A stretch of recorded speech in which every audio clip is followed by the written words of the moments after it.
Hi, everyone, this is the Encyclopedia channel. In this program, we will share a very classic financial and business education book, Rich Dad, Poor Dad. After watching this video, you can feel the charm of this book. Among them, Don't Work for Money and Let Money Work for You directly sublimate the value in the book and benefit people a lot. Let's learn together with us. The author of this book is an American named Robert Kiyosaki, who is known as the Godfather of Millionaires and Money Coach. He was born in Hawaii and had two dads since childhood, one poor dad and one rich dad. Poor dad is his biological father, a highly educated education official with a Ph.D. He studied at Stanford University, the University of Chicago, and Northwestern University, all of which received full scholarships. However, although his father had a very high starting point, he had been worrying about money all his life and was busy with various bills all day long, bankruptcy. So the book called him Poor Dad. And that rich dad is the father of a good friend of the author. Because when the author was young, he often played with that good friend, so he also became the half-son of that family. My good friend's father is a businessman. Although he didn't graduate from high school, he is very good at business and financial management, and still spends a lot of time with his family. He later became one of the wealthiest men in all of Hawaii. So the book calls him Rich Dad. When the author was growing up, he had a lot of contact with the two fathers. He found that the two fathers had completely different conceptions of wealth. For example, poor dad would say, "I'm not rich because I have kids." Rich dad would say, "I must be rich because I have kids." Poor dad would say, "Be careful when it comes to money, don't take risks." Rich dad said, "Learn to manage risk." Also, poor dad was in the habit of saying, "I can't afford it," and rich dad didn't let his kids say that, but let them do it. Brain, think, how can I afford that? There are many more examples like this. During the author's teenage years, he kept thinking about the differences between the two fathers' wealth concepts, and observed their different life trends. The author found that the different wealth levels of the two fathers were largely caused by their beliefs. And in the process of developing his career, he also chose to act in accordance with Rich Dad's concept of wealth. Later, the author achieved great success in the business world and achieved financial freedom early.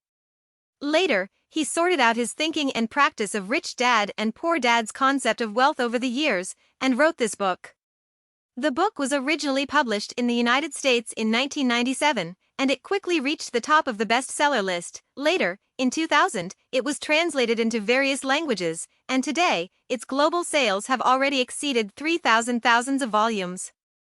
Although it has been more than 20 years since it was published, it is still attracting waves of readers until today.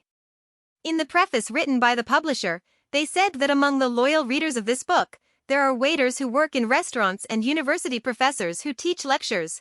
There are young people full of entrepreneurial dreams and retirees who are enjoying their old age.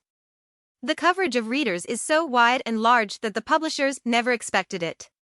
The reason why this book has such enduring influence across the crowd is not only because its content is popular and practical, but also because financial and business education is so important.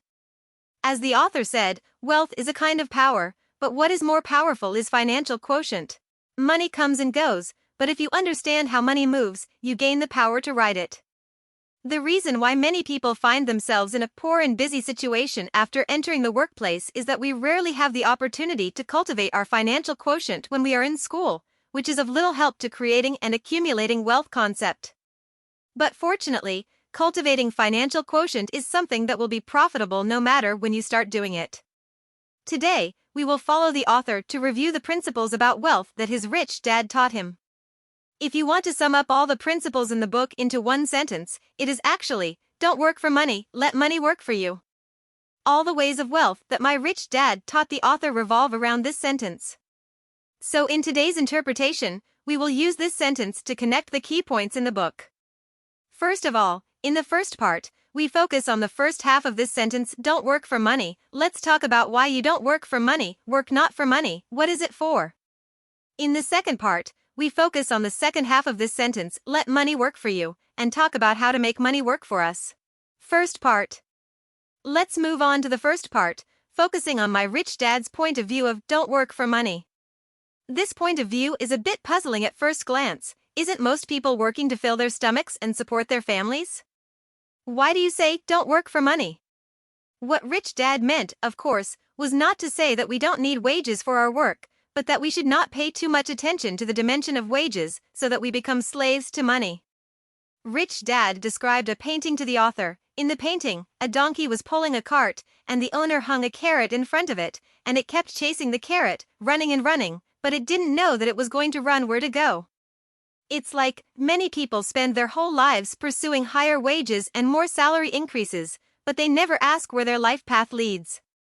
This is turning yourself into a slave to money. So, why do many people become slaves to money?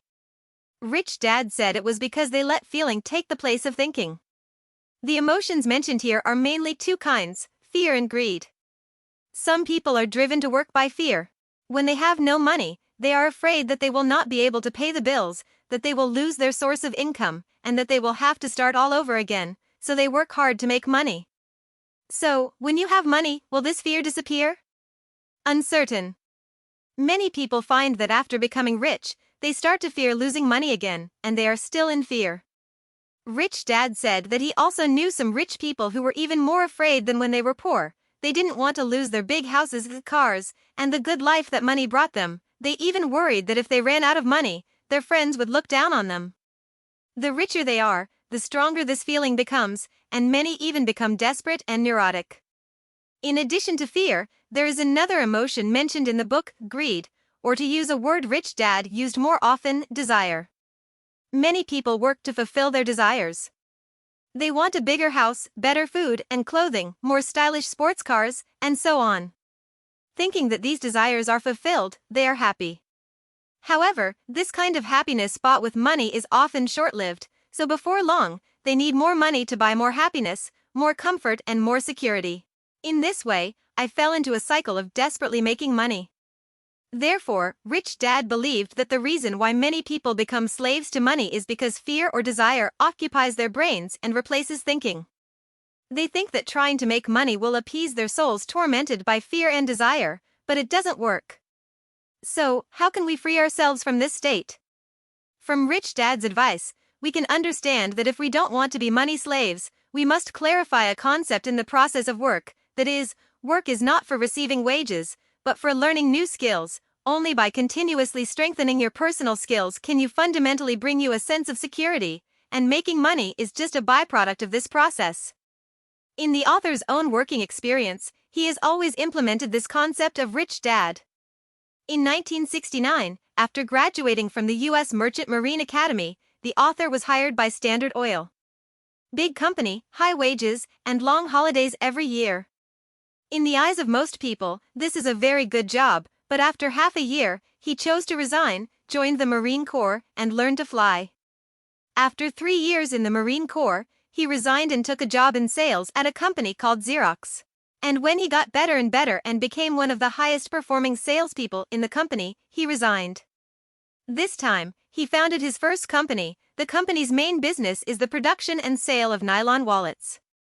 Many people will not understand the author's continuous job-hopping experience. Why do you quit every job when you are getting better?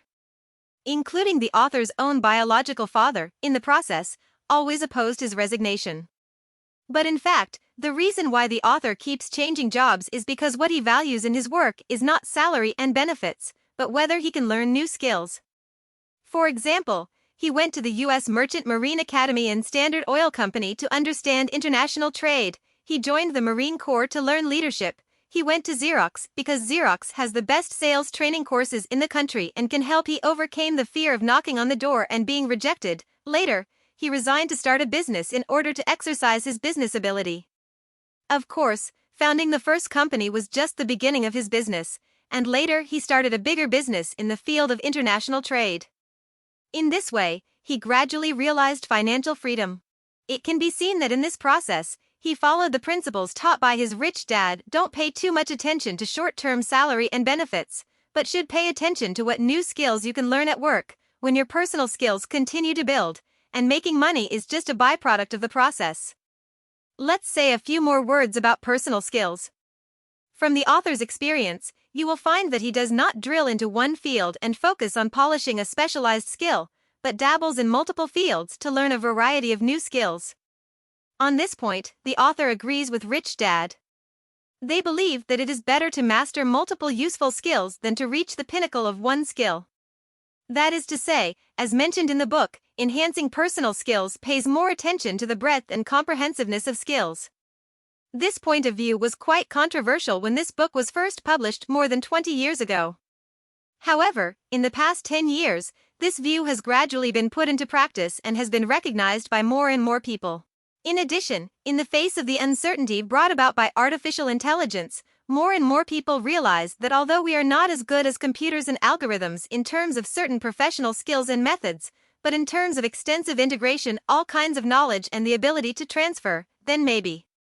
Therefore, with the development of the times and the rapid changes in technological innovation, we may need to build ourselves into a multifunctional Swiss Army knife and continuously expand the boundaries of our capabilities through cross-disciplinary learning. The second part.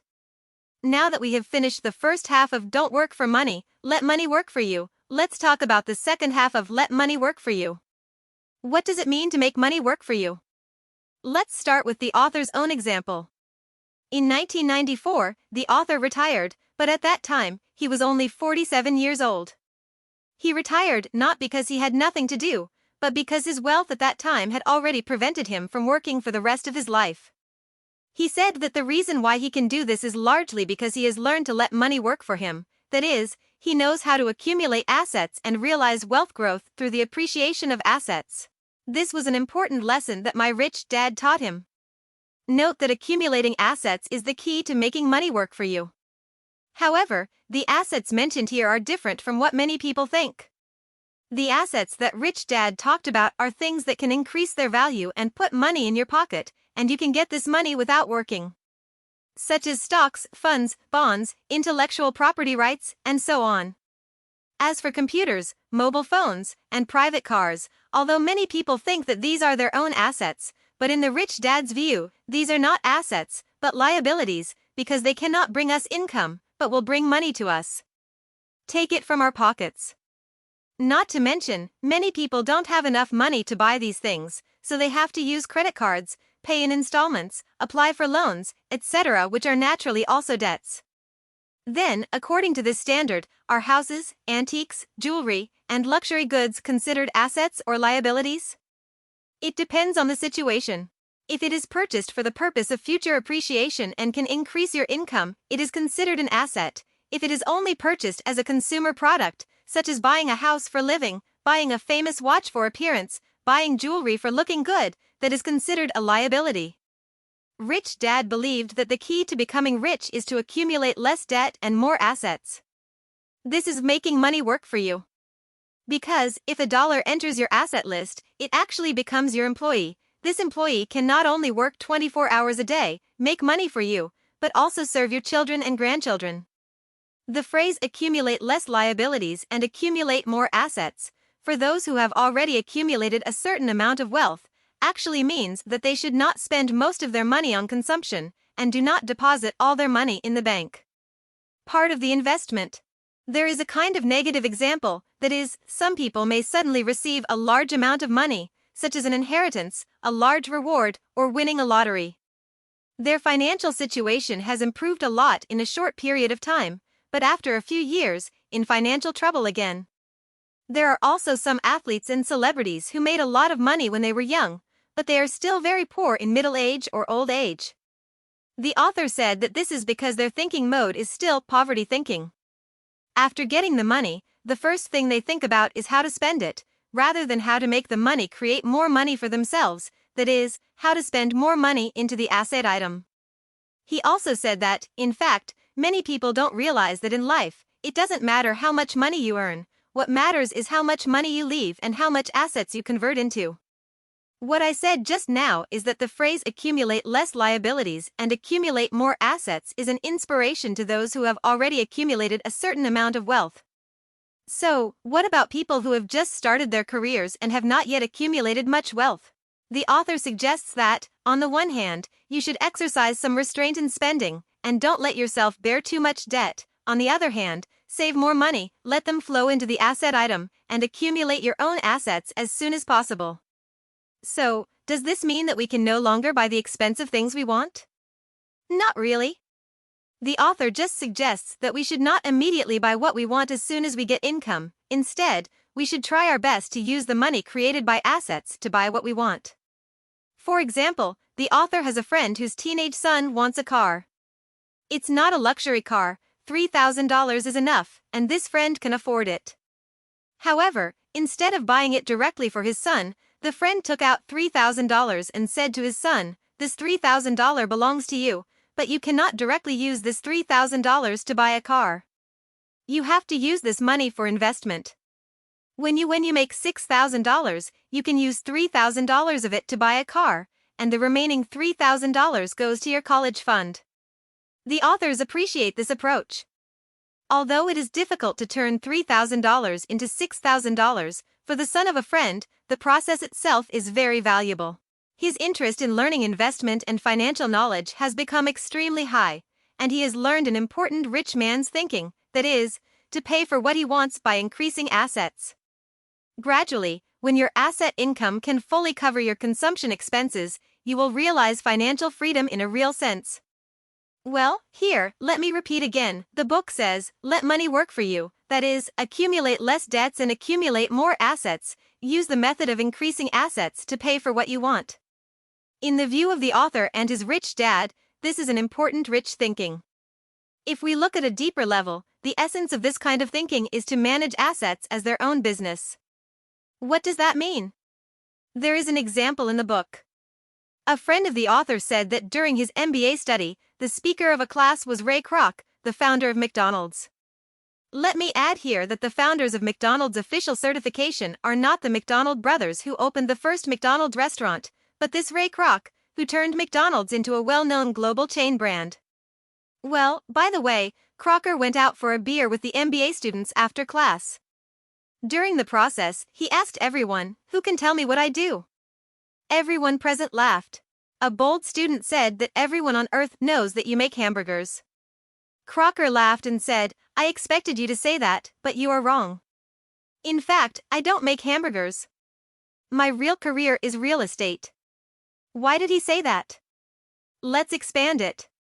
You know, McDonald's has a lot of franchisees all over the world. These franchisees have to pay McDonald's in three parts. One is the initial deposit for joining, the other is the authorization fee. After paying the money, McDonald's will authorize you to use its trademark and products, and give you a set of standardized operating procedures. These are easy to understand. What's interesting is that the third part of the money, which is also the biggest item, is the rent. Why doesn't the franchisee pay the rent to the landlord who rents the house, but to McDonald's? This is because the address of the franchisee is not chosen by himself, but chosen by McDonald's in advance. After they choose the address, they will rent it out and do all kinds of preparatory work in the early stage, and then the franchisee will rent the store from McDonald's. The rent paid by the franchisee to McDonald's is higher than the rent paid by McDonald's to the landlord, so that McDonald's can earn a difference in the middle. If you look at the annual reports of McDonald's over the years, you will find that its biggest source of profit is not the money earned from selling food and beverages, but the rent paid by franchise stores. It first finds a good location, signs a land contract for 20 to 30 years, and then through a set of standardized operations, leases out the land. This process is indeed very similar to the style of real estate developers. Therefore, Ray Kroc is not false when he says that his real career is real estate.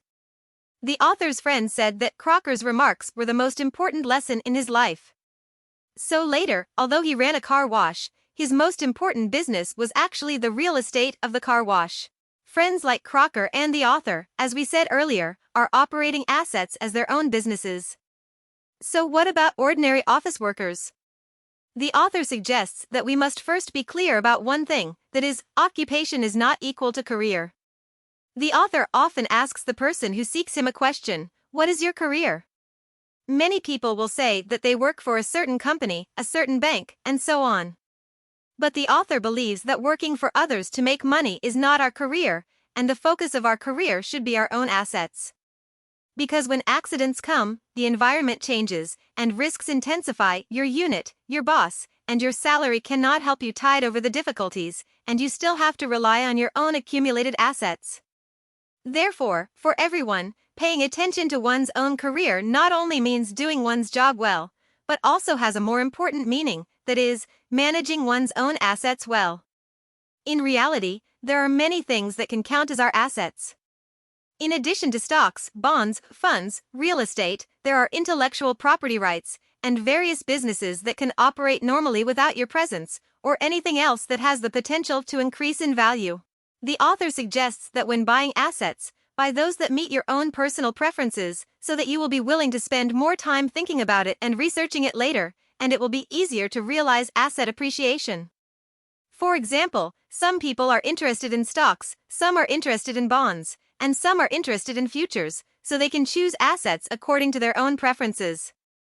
However, no matter what asset we choose, we must understand one thing, that is, the single most important asset that each of us has is our mind. If trained well, it can help us leverage the appreciation of other assets and help us accumulate wealth. To train our minds in this area, or in other words, improve our financial quotient, the author suggests that we consolidate knowledge in 4 areas: finance, investment, market, and law. I repeat, finance, investment, market, and law. Among them, financial knowledge is the foundation, and it is a knowledge that we should master first before investing. The author said that whenever people asked him where should I start or how can I get rich quickly, he would repeat what his rich dad said to him when he was a child: if you want to get rich, you must learn financial knowledge. Since childhood, the author and his friend Mike have learned a lot of financial knowledge under the supervision of Rich Dad. Although these knowledge may be very tedious to learn, they are indispensable if we want to manage our assets well.